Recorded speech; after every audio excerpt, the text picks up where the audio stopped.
Hi everyone, welcome to learn English.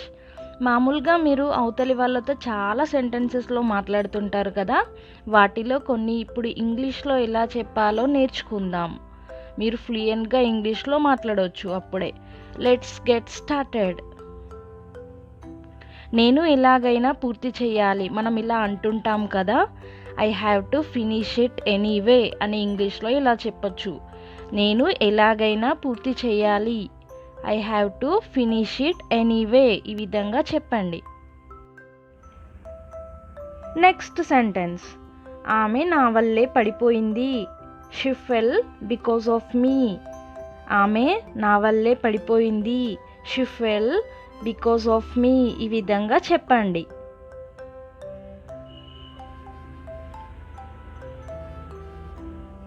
Next sentence, నేను బాగా కష్టపడాలి. I should work hard. మనం ఏదైనా చదువుకునేటప్పుడు కానీ ఏదైనా వర్క్ చేసేటప్పుడు ఇలా అంటూ ఉంటాం, నేను బాగా కష్టపడాలి. I should work hard. I should work hard. నేను అలా అనాల్సింది కాదు. I shouldn't have said that. నేను అలా అనాల్సింది కాదు. I shouldn't have said that, ఈ విధంగా చెప్పండి.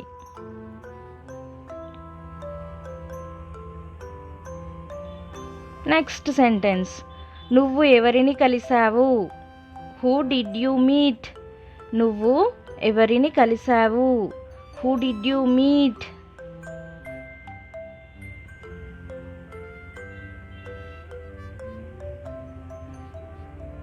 నెక్స్ట్ సెంటెన్స్, ఆమెని ఒకసారి చూడాలని ఉంది. I want to see her once. ఎవరినైనా మన ఇష్టం ఉన్న వాళ్ళని చూడాలనిపిస్తే ఇలా అంటూ ఉంటాం కదా, ఆమెని ఒకసారి చూడాలనుంది. I want to see her once. I want to see her once. కనీసం ఈ జ్యూస్ తాగు. At least drink this juice. కనీసం ఈ జ్యూస్ తాగు. అట్లీస్ట్ డ్రింక్ దిస్ జ్యూస్, ఈ విధంగా చెప్పండి. నా దగ్గర మిగిలిన డబ్బులు ఇవే. This is the money I have left. నా దగ్గర మిగిలిన డబ్బులు ఇవే. This is the money I have left, ఈ విధంగా ఇంగ్లీష్లో చెప్పండి. ఎవరినైనా మనం ఇలా అడుగుతుంటాం కదా, మీ ఇల్లు ఏ ఫ్లోర్లో ఉంటుంది. What floor is your house on. మీ ఇల్లు ఏ ఫ్లోర్లో ఉంటుంది. What floor is your house on, ఈ విధంగా అడగండి. నెక్స్ట్ సెంటెన్స్, నేను నిన్న సినిమాకు వెళ్ళాను. I went to the movie yesterday. నేను నిన్న సినిమాకి వెళ్ళాను. I went to the movie yesterday.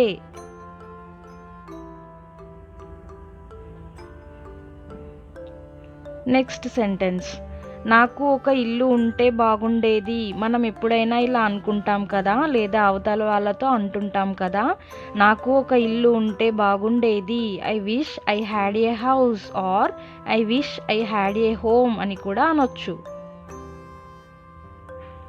Next sentence, ఇదంతా నా వల్లే జరిగింది.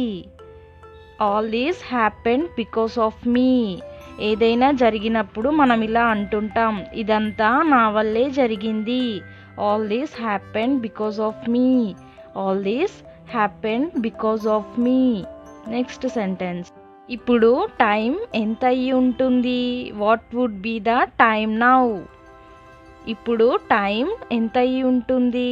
What would be the time now, ఈ విధంగా చెప్పండి. నెక్స్ట్ వన్, ఆమెను చూసి చాలా కాలమైంది. It's been a long time since I saw her. ఆమెను చూసి చాలా కాలమైంది. It's been a long time since I saw her. ఏది ఏమైనా నేను ఆమెను అడగాలి. Whatever it may be I should ask her. ఏది ఏమైనా నేను ఆమెను అడగాలి. Whatever it may be I should ask her, ఈ విధంగా ఇంగ్లీష్లో చెప్పండి. నేను ఆమెకు చెప్పి ఉండాల్సింది. I should have told her. నేను ఆమెకు చెప్పి ఉండాల్సింది. I should have told her. నేను ఆమెకు చెప్పి ఉండాల్సింది అన్నప్పుడు ఇలా చెప్పండి. ఇది మళ్ళీ జరగదు. It won't happen again. ఏదైనా మిస్టేక్ జరిగినప్పుడు ఇలా అంటుంటాం కదా, ఇది మళ్ళీ జరగదు. It won't happen again. It won't happen again.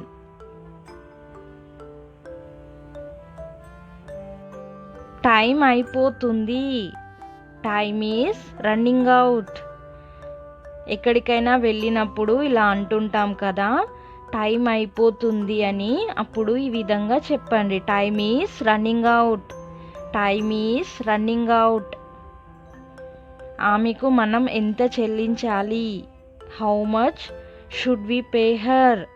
ఆమెకు మనం ఎంత చెల్లించాలి? How much should we pay her. ఈ విధంగా అడగండి.